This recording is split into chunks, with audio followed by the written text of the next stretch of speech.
Hi everyone, today's session is with prospecting expireds and for sale by owners, and we will begin with the expired prospecting first.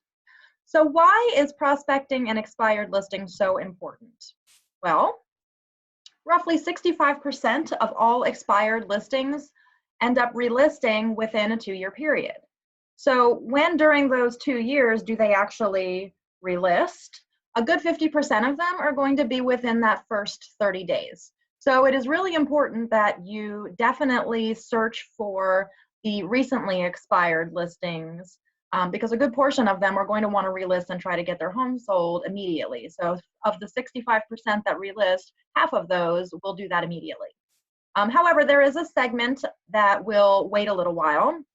So 25% of those relists will happen within a 3-month period, 12.5% within a 6-month period, and 6.3% each for waiting to list again within a month or I'm sorry, within a year or by the end of the second year. So strategizing your timing with prospecting expireds is actually really important because you don't want to focus all your attention on the most recently expired properties when you can really take a look back for a few months or within the last couple of years to find the ones that decided to wait a little bit longer.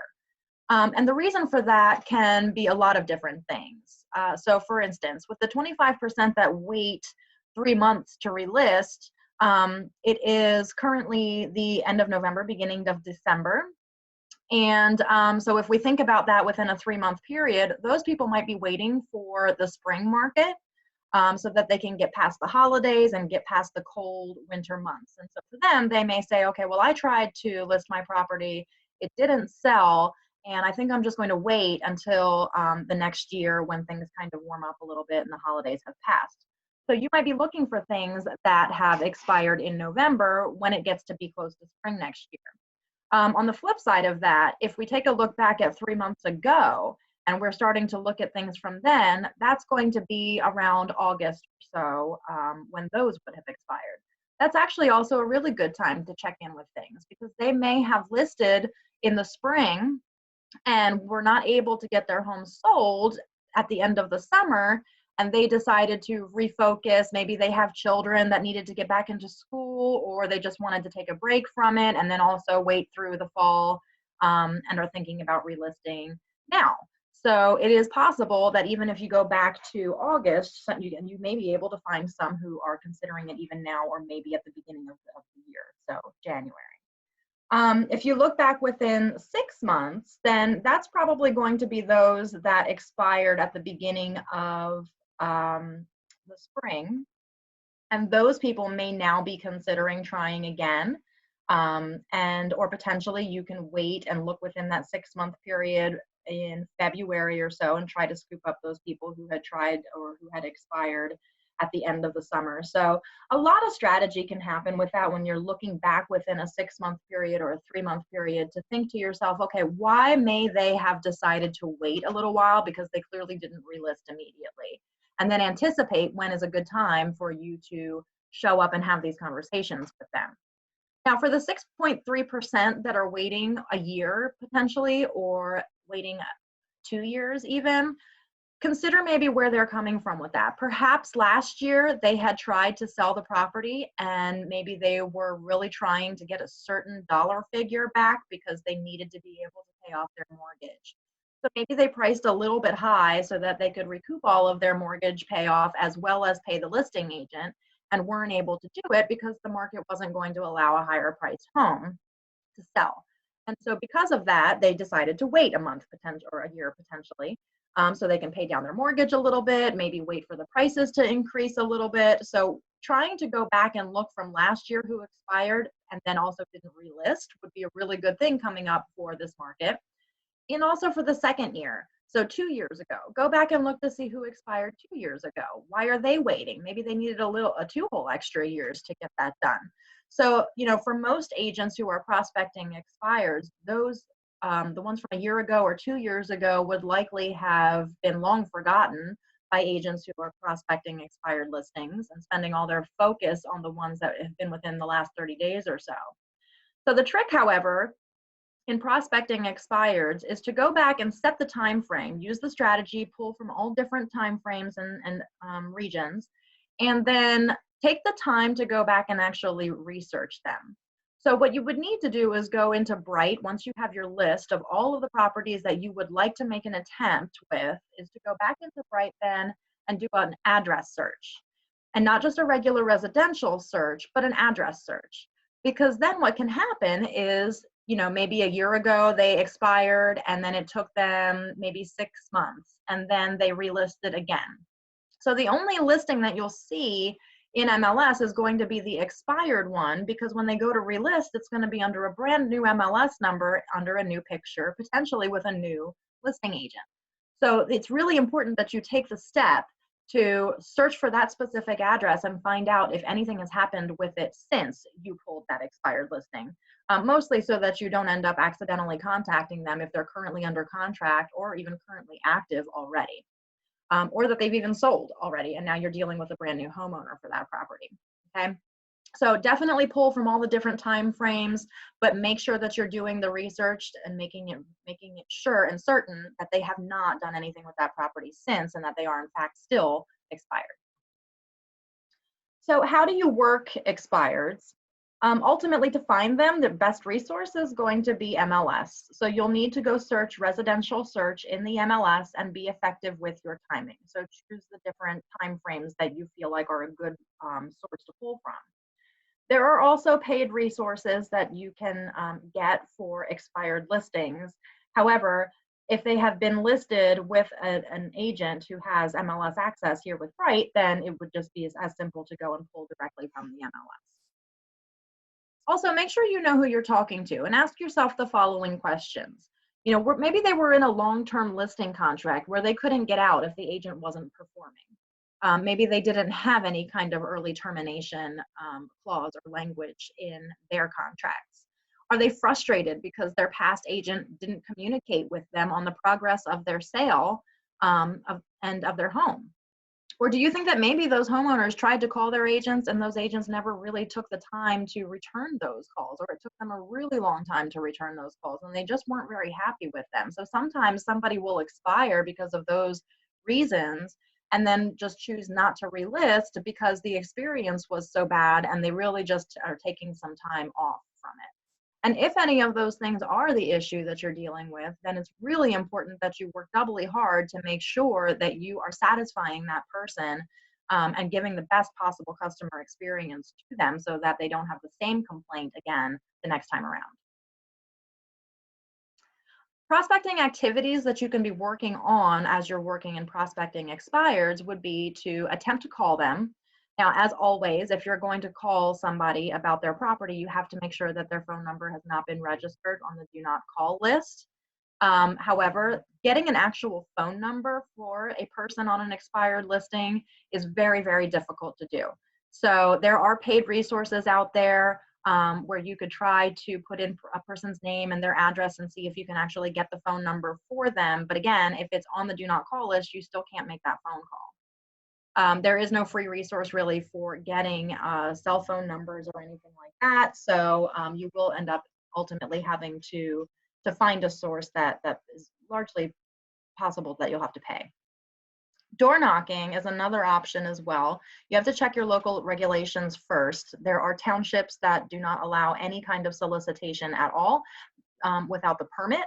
And then in some townships, there are different levels of the types of solicitation that would require a permit. And of course, the costs for those permits all vary. So you will have to check the local regulations with each township first to find out if you even can door knock for what your purpose is. And if you can't, or you prefer, you could mail a letter instead, or send them a nice folder of information. What you could also do is invite them to your open houses. So, when you're doing an open house in a neighborhood, one of those circle prospecting activities that you should be doing anyway is to look to see who has recently expired in the neighborhood directly around your open house and be certain that you're definitely reaching out to them and inviting them to come to your open house. You don't necessarily have to tell them that that they had attempted to sell their home themselves, but what it does is it allows them to come and compare their home to the home that you do currently have for sale And you can continue to have that conversation with them about whether or not it now is their time as well, and what you can do for them that would potentially help them get their home sold quicker. Now, once you have actually reached out and sold an expired successfully, then you can kind of start working that towards a specific expired type branding, where you could do an intro letter with some customer reviews that would then also maybe include some information specific about how you sold somebody else's expired listing. You can send a postcard to the neighborhood or to specific people that you're prospecting in the future that would show an expired that you sold, and featuring how many days it was on the market when it was listed before versus how many days it was on the market when it was listed with you. And you can also maybe do a follow-up letter with a testimonial from a former homeowner that was an expired when you sold. So if I go and I have an actual conversation with somebody whose home has expired, I can send them a thank you note afterwards or a thank you letter afterwards that would then also include that testimonial to help circle back around again, and show them that you have had success in that area. So with the expireds, this is really going to be more of a long-term face-to-face strategy more than anything.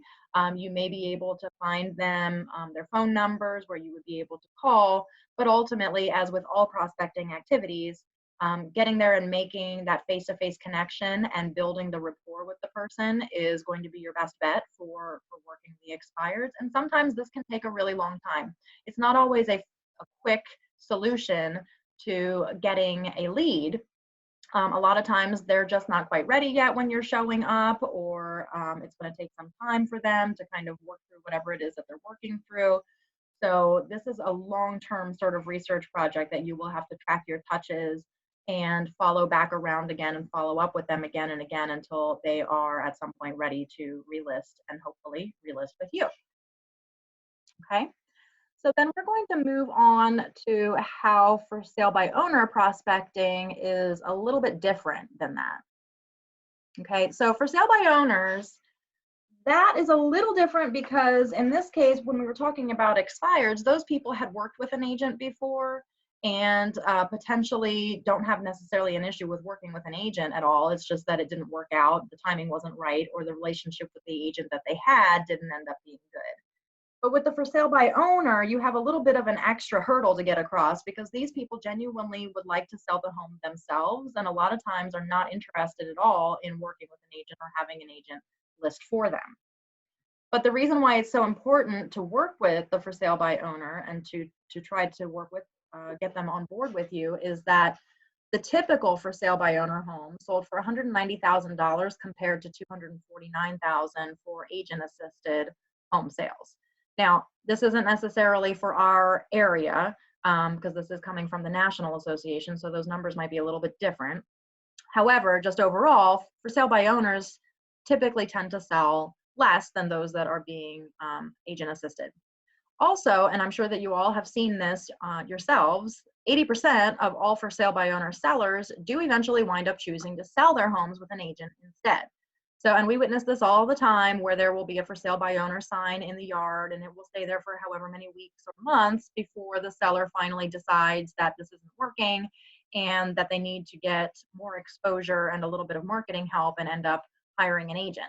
So if you haven't been there prospecting them and reaching out to them and talking to them, then in all likelihood, they're going to go with somebody who happens to just show up at the right time, or somebody that they know, or they'll start asking for suggestions from their friends. So it's important for you to also continue, obviously, to prospect your sphere of influence for those opportunities. But as well, they may just call in to a broker and just pick whoever answers the phone. So it's in your best interest to make sure that you're in front of the for sale by owner and that you're constantly and consistently circling back around and offering up some services and some help so that you can build that relationship with them for the moment that they decide that they don't want to try to do this anymore. And then hopefully the first person that they think of is you. So how do you work with the for sale by owners? Well, first of all, you need to know where to find them. Now, if you do a lot of driving around and you know your neighborhood really well, you'll probably see the signs pop up right in front of you as you're doing your normal course of driving. And in those cases, then you can immediately stop and jot down the number and get ready for the action items. But there are other places you can find them too. ForSaleByOwner.com is a public website where people are allowed to go put their own for sale by owner listings on. You can also find them on Zillow. Zillow is a public website. That's where they get their information from. And so for sale by owners can list their own properties and put them on Zillow. And there is a filter mechanism on Zillow.com that allows you to go specifically looking for those for sale by owners. You can also look at Craigslist. A lot of times people will put their listings on Craigslist, and these days also you can add Facebook Marketplace to that as well, because that is another place that for sale by owners can sell their own homes. And it's important to know who you're talking to. So why don't they work with a real estate agent? Why don't they work with a realtor? Perhaps they worked with one in the past and they didn't see the value. You know, one of the number one complaints that we get from sellers is this impression that the agent comes and puts a sign in the yard and then they never hear from them again and they just disappear. So from the perspective of the seller, a lot of times they'll feel like we're not really doing anything as agents, that we just put the sign up and that the house basically sells itself on MLS or online. So it's really important that we double down and make sure that they see the value and that we are educating them and guiding them in how much we are really doing on their behalf. They may feel like they just want to save the commission. You know, a lot of times because of that impression that agents really aren't doing anything, they feel like the commission levels that we're charging is way too high for the service that we quote unquote are not providing. And so they don't want to pay it. They'll feel like they can do the listing themselves, that there's not a lot to it. And so therefore they may be willing, and a lot of times are willing, to pay the commission for somebody who brings them the buyer, but they really feel like they can handle the listing activities themselves. Or they feel like they can't afford to pay the commission because they don't have enough equity in their current home. And this can very often happen where maybe they've put way too much money into doing upgrades or renovations to the property. So now they're underwater in that way. Or maybe they purchased their home in a very high market that is no longer supporting that market value. And so now their mortgage is more than what the home is currently worth. So if there's not enough equity in the home, their only opportunity really initially is to try to sell it themselves to save as much money as possible. So how are you going to be effective when you're working with a for sale by owner? First, you need to make sure that you're talking to the actual homeowner, because a lot of times they may have a tenant in the property. If they've already moved on, or they're trying to pay down some of that mortgage to build some equity, they may have taken a renter in. And so if that's the case, it doesn't help you to go and be speaking to the tenant and not to the actual agent. Also, make sure that you're displaying genuine interest in their thoughts and in their concerns and in their goal ultimately, and respect their decisions. Obviously, they feel like they are going to be able to sell this home on their own, and we should respect that as agents, and they may be completely capable of doing that. And so we don't want to undermine them or make them feel like they are unable to sell the home, or that they couldn't possibly. So make sure that we're always being respectful of their decisions. Join in their excitement for their upcoming move. This is a very possibly exciting time for them. And so showing that excitement and joining the excitement with them helps you to build rapport with that person and really helps them to feel like you're connecting with them and that you have faith in them, and helping to build that trust level. And then demonstrate how you can actually add value. So listen very intently in your conversations that you're having with the for sale by owner seller, because you're going to get little clues and little tips that kind of pop up in those conversations where you can take that moment to show how you might be able to help, or where you could add value, or how you add value to other people in the same situation, so that way you can start to build that trust relationship with them. Keep in mind that when you're working with a for sale by owner, that this should be expected to be a long game. So it is very unlikely that you're going to go and knock on the door and the very first time they open it and see you, that they're going to say, "Oh my gosh, thank God you're here.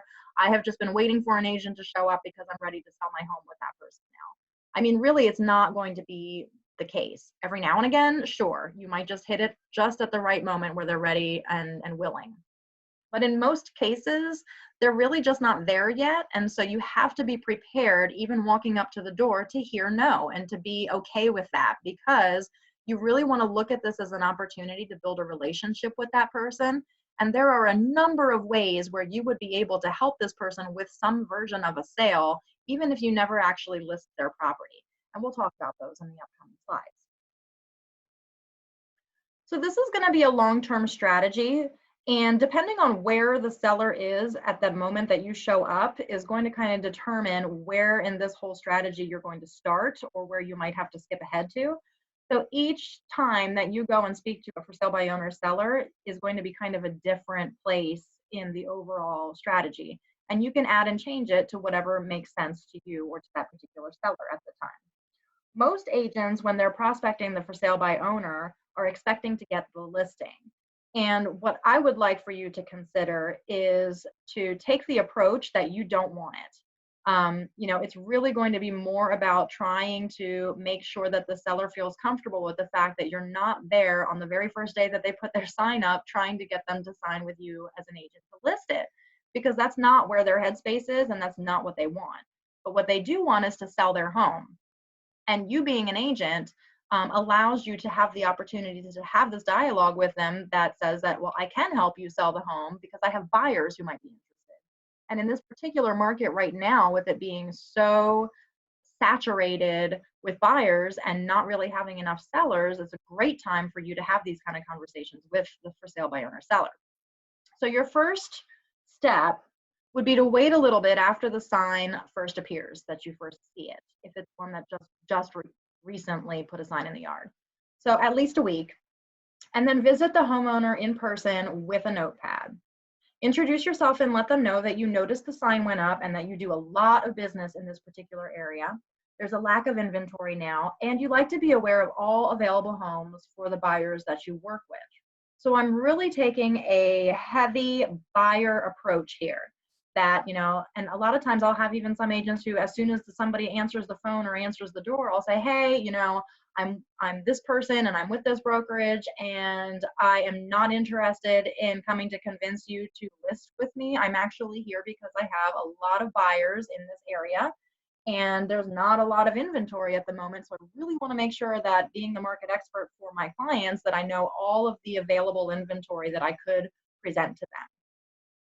So that should disarm the seller a little bit, because if you're very clear about that, then they're going to feel comfortable that you're not there to try and ask them for the listing.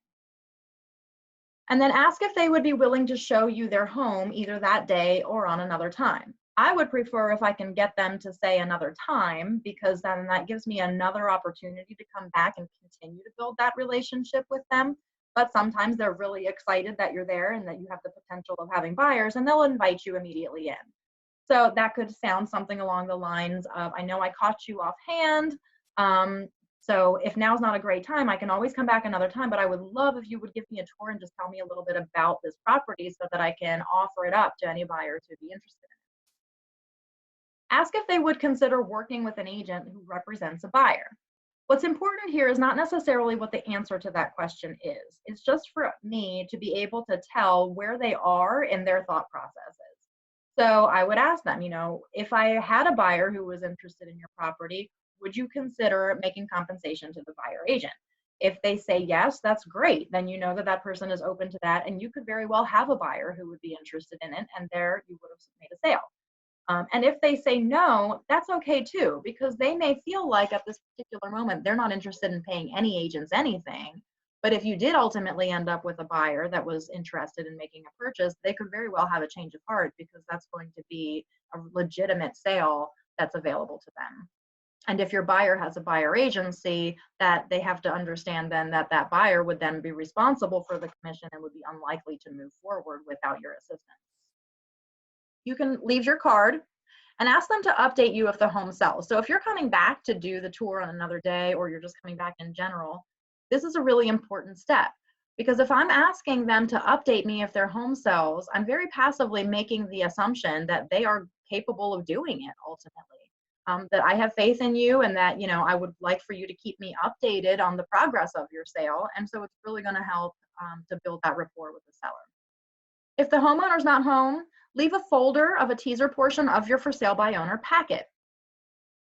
And keep the follow-up pieces that we're going to talk about in these next few steps. Okay, so if I knock and nobody is there, I'm going to have a nice little folder a white folder that you can very easily get off the forms shelf in your office and fill it up with things that have nothing to do with listing the property. So you can go into our listing presentation, into the home selling proposal that is in Cloud CMA, and you can just pull just a couple of pages that are really more focused overall on the concept of selling. So maybe something that reflects how buyers find homes, maybe something that reflects about pricing and how you price a home. It could be something that was really just more overall curb appeal type information, because I don't want to give them the impression that I'm trying to show anything about marketing or advertising or how great we are as listers, because again, I just told them I'm not here for that. So if you've left the stuff there, then come back and try to visit again at a different time frame to try to catch them in person. If you notice that the folder is gone, it's likely that the seller has opened and viewed the contents, because it's not like a little mailer that you could very easily throw away and ignore. And it's not like a phone call that you can just delete, a voicemail you can delete or not answer. So, folders typically, if we get them and they have information in them, just out of curiosity, you're probably going to open it and just at least thumb through it. Whether or not it changes anything for you, it doesn't really matter. You've given them something and it's kind of just dripping. The next step would be to take the tour of their home. So you're going to come back to the house ready to take notes on the appointed day and get the tour. Or if it happens to be the same day, you just carry on with the next step. Use this time to ask them a lot of questions, because these questions are going to help you to identify other opportunities for you to help this person and to gain a sale. And it's also going to help them start to feel more connected to you. So ask them where they plan to move. Are they going to be staying in the area, or are they going to be moving to another state or another marketplace area? And are you being represented by an agent in that area? So if they tell me that they're going to stay nearby, then I'm going to say, well, are you working with anybody to help you purchase your home? And a lot of times they're not yet, because they're busy trying to get their own home listed, or maybe they're just looking online for houses but haven't made the commitment because of the fact they're trying to list and sell their own home. So I can help you then, if that's the case. That's fine that you want to list your own home. Let me be the person that helps you get into the houses that you would like to move into. If you're moving out of the area, then you can bring up relo and referral. So if you're moving to Florida, or you're moving to California or some other state, have you talked to an agent there already? Do you need an agent referral for that area who's going to be accountable, who has been vetted, who you know is going to be really, really good? I can help you with that. Another question would be, why are you moving? So this is going to help me to identify motivation factors and potentially timeline. So then that way it will give me an idea, is this person going to need to change their minds and list sooner, or potentially later, or is it really even going to matter to them? Because sometimes they'll even say, well, I'm just testing the market. And if that's the case, there may not be as much motivation to get it sold. Also, what do you love about this house? This is really a rapport building question. And it's also going to help you to identify some of the things that's going to help you to connect with them. And you can even say to them that these are the things that you're going to then convey to potential buyers about the property. And then you can also ask them if they've been getting a lot of action on the property. And it's an important question, because regardless of the way that they answer it, it really doesn't make a difference, because ultimately what we're trying to do here is to start planting little seeds of doubt, so that we can get them to the point where they start thinking that maybe they're going to need some help getting it listed. So if they say to me that, no, I haven't really been getting a lot of action, then I'm going to react with a little bit of a, oh, okay, well, that's interesting. That's a shame, But I'm not going to take a lot of time or put a lot of effort into explaining it or getting into their marketing and their advertising and why they're not getting a lot of action. I'm just going to make it sound like it's weird that they're not, especially in this market. That would be the truth. And if they say that, yes, I am getting a lot of action, that's still a good thing to me as an agent, because if you've been getting a lot of action, what's going wrong that you're not selling the property then? So no contracts. And if that's the case, then I would again say that's really interesting. What a shame that you're getting so much action, but you haven't yet sold it. But again, I'm not going to get into the details of it and start getting into the whys or the why nots necessarily. I just kind of want them to think that it's just a weird thing, and that I thought it was weird, and that we can come back to it later. I might sprinkle something in about the safety concerns of not knowing who's coming through your home. I could bring that up and just say, a lot of strangers are going to come through your home. Are you prepared for that? Do you have your safety mechanisms in place to deal with that situation? And then as you're wrapping up the conversation, ask them if they can give you a seller disclosure for your buyers. The hope here would be that the seller doesn't really know what you're talking about, and you can use the opportunity to plant the seed of doubt and to show your value. However, there are some very savvy for sale by owner sellers out there who do realize that a seller disclosure is necessary, and they will have one filled out and ready for you. And that's okay. So that just tells you that you have a very savvy buyer and you may need to skip ahead a little bit. The other hope too is that they may even say to you that they didn't think they needed to have a seller disclosure because they are for sale by owner. But we know that that's not true, that all sellers, unless they are specifically on that excluded list in specific situations, still have to disclose material defects about the property. So yes, they would still need to do a seller disclosure as well. So you can offer to come back with one on another day just to help them out. And so now the seller is feeling like you're giving them something useful and they're not having to pay for it. And it's going to help them, and you're just further assisting them to get their home sold in a compliant way so that they can be more successful. So then you can return with the property disclosure and ask how things are coming along, check in again, find out if they're getting any action yet or if they're continuing to still get the action that they were getting before, but again, with no contract. And you can bring them a small gift to thank them for allowing you to visit previously and to take notes about their home. So you're really taking those extra little steps that just say, I care about you and I thank you and I appreciate you, and bringing a small gift will do that. And ask them if you can come back to get a copy of the completed form so that you can have the whole file of information for your buyers to see about this home. Thank you so much for letting me take notes and for walking me through the home so that I can get a feel for the layout. And then when I come back to get the copy of your property disclosure, that will complete my file. And if I have buyers who are interested in your home, I have something that I can, a complete set of information that I can give to them. Okay. I wouldn't suggest waiting around for them to do it because then you don't have an excuse to come back, and it's kind of awkward to be sitting there for an hour while they're trying to pull the form together. Return to get the copy on your next visit and ask again if there has been traffic. So ask if the seller knows if their traffic is qualified to purchase. So that's kind of important. Now I'm circling back to that first question where I had asked them, is there a lot of action on your property? And if there have been people through, now I can take it to the next level and say, well, do you know if the people who have seen your home are even qualified to purchase it at all? Did they show you or offer you any kind of proof of funds or pre-qualification? And I might even also ask, do you have any method or way of circling back to those people to get feedback from them or to find out whatever happened to them after you saw it and showed it to them? Offer them the brochure that this company creates that's called 20 Steps to Selling Your Own Home. It's very important that we offer this up to a for sale by owner seller because it gives them so much to think about. And that's the most important part.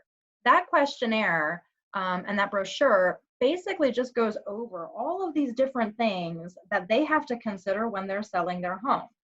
Things such as, do they have the right data to price their property? Or can they draw proper contracts or recognize unreasonable contingencies? Can they understand disclosure and agency relationships? Would they be on sound legal ground if conflicts arise? Can they professionally screen and handle innumerable inquiries or differentiate between lookers and serious buyers? So the seller questionnaire is in your binder in the chapter that we are currently in, and the brochure, the 20 Steps to Selling Your Own Home, should be on your forms shelf at your offices, but you can ask your admin to order you some if you need them. And they're really designed to be eye-opening information and to plant those seeds of doubt of their abilities. So that they really have to start thinking that this is a legal document and these are legal offers that are coming in. Are they really able to sort of handle and deal with and recognize all of these different things and ultimately to negotiate to the best for them? If there has been no traffic at all, ask how they determined their price and how they're currently marketing their home.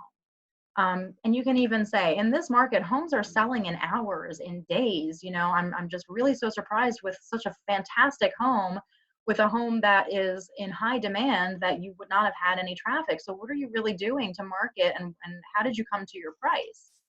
And if it seems like they're really open to the discussion, ask if they would like to meet with you in a few days to talk about how home sales marketing and advertising might help or might give them some ideas.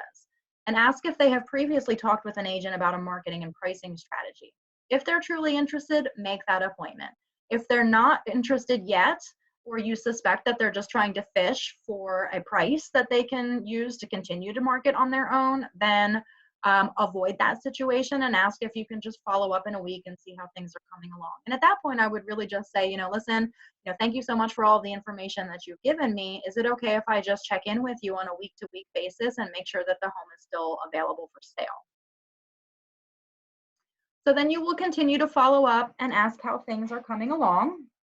And if you actually end up with buyers that are interested, then take them through. A sale is a sale.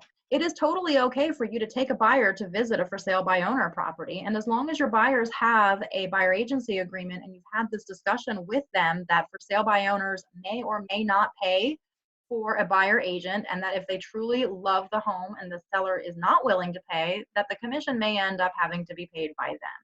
But ultimately, it usually works out that the for sale by owner is willing to pay the buyer's agent, and in that case, you have still made a sale. You can also offer to do a market analysis for the seller to confirm their price when the seller is actually ready and appears to want to explore options with you. So if that's the case and they're finally ready to just let you handle it, then yeah, absolutely. Do the market analysis, have that listing presentation ready to go, and do the home selling proposal with them. Some points to remember as you're going through is that when a for sale by owner first goes up, many agents are calling and mailing, and only a small few will actually be brave enough to show up in person. Usually what I see is that a lot of phone calls will happen from agents when they first see it go up, and they'll get a lot of mailers, which is a very passive way of agents getting their information across. But you have to remember that that seller is very confident in his abilities right when he first puts the sign up, that in being able to get the home sold, especially in a market like this where everybody's talking about how fast things are moving and how easy it is to sell your home, they may feel like they've got it. So being the person that actually shows up is rare. There's not a lot of that. So just the fact that you're there in person can be very telling about the type of person that you are. And it also allows you to meet and build that rapport and establish that relationship with the person. And most of the time, what I find is that when an agent shows up, they're going to get that initial rejection, obviously, because the seller's not on the same page yet and isn't ready to list with an agent. And then after that rejection, other agents move on. Nobody likes to get rejected. It doesn't feel good. And so because the reason that they showed up there was for the listing and they were told no, then a lot of times they'll move on and not come back around to see if it ever becomes a yes. So your strategy is meant to keep you in the game longer. It's there so that you can kind of say, I'm not going there for this listing. I'm going to try to find some other way of potentially making a sale out of this, or ultimately creating a strong enough relationship with the seller to be their listing agent when they're ready to have one. For sale by owners, obviously, then are best worked face-to-face. Phone calls and mailers are easily ignored. And you want to be clear that you're not there for their listing. You're a market expert in that area, and you want to provide the best possible service to your clients. And that helps them to see your value, that if you're going above and beyond and making all of this effort for the buyers that you currently have because the market is so tight with listings, then hopefully that translates to them in the kind of value that you have for your sellers as well, and the kind of service that you're going to be providing. So ultimately, you want to be the last agent standing, the person that they immediately think of when they're ready to hire an agent. And in the beginning, you may be in person with a bunch of other agents as well who are trying to get in front of them. But the question is, how long are they going to be willing to continue to keep coming to the door and making the contacts, and how long are you going to be? And making those contacts at least gives you the opportunity where not even trying or walking away after that first conversation is unlikely to get you a success in dealing with the for sale by owner seller at all.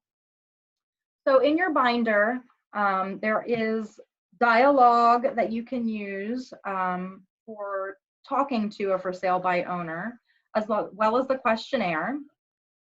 And there are open-ended questions. There are dialogues for how to do a newer listing versus an older listing versus a phone call. So you can read through all of that. This slide goes over what you could potentially have in your for sale by owner packet. So this is going to be a combination of things that you could potentially leave behind for the person because they don't open the door initially. But it's also going to include things that I would then want to keep once I've established that first contact so that I can start dripping it out to them over the course of the next several weeks like we just discussed. So 20 steps to selling your own home brochure would be one thing. How to prepare your home for sale pages from the listing presentation. How the buyers find homes page from the listing presentation. You could even leave a home warranty brochure so they can consider attaching a warranty to the sale of their home. Also, the buy-side BMA report would be fantastic as well. So the things that are asterisked would be things that you should not leave behind. They would be things that you would do in person and then potentially leave for them at different places in this dialogue. Okay, so the BMA report would be one of those things that you would offer to them or talk about with them as you're going through your process. So remember that the buy-side BMA report talks about real actual buyers that we have in our buy-side system who are looking for a property just like theirs. The seller property disclosure form for Pennsylvania also would be something that I would keep to offer at some point. And any additional seller brochures, those you can leave in that folder to leave behind with them. So those would be things that might talk about countdown to moving or any of those nice brochures that we have that are really just overall seller related, but not necessarily marketing and advertising related. Okay. And so the other prospecting activities that you can do overall would be to call, but again, check the do not call list to see if you can get the number. Even if they have it on that sign, if you're soliciting, then you would need to check do not call. The door knocking, again, check the local regulations first, or you're gonna have to mail a letter. So sometimes there is a little bit of a limitation, or you'll need to get a permit to do it. And you can also invite them to your open houses. I find that this can actually be very helpful too, that if you see a for sale by owner seller with a sign in the yard and you're doing an open house in that neighborhood or nearby, go knock on the door and tell them about it and suggest to them, hey, I see that you're trying to sell your home. Would you like to come and visit my open house so that you can kind of compare your home to that one? Have that conversation with them to see if and open it up so that they can feel comfortable coming. And ultimately, that's going to be a job interview for you, because if they do show up and take a look at the property and you have a fantastic open house spread and it looks like you're very professional and doing a fantastic job for your seller, that in itself might help to sell you and your services to this for sale by owner seller. Okay, so your assignment after this is to create a for sale by owner packet that you will use, which will include things you will leave behind with the seller at the first visit and those pieces that you will drip out through those continuous touch points, and to create and continue to adjust your own for sale by owner strategy, including things that make sense to you or make sense to that particular seller. Thank you so much for taking the time to listen to today's strategies on expired and for sale by owner. I wish you all the best of luck, and I hope that you have great success in prospecting and turning around these types of leads. Have a wonderful day.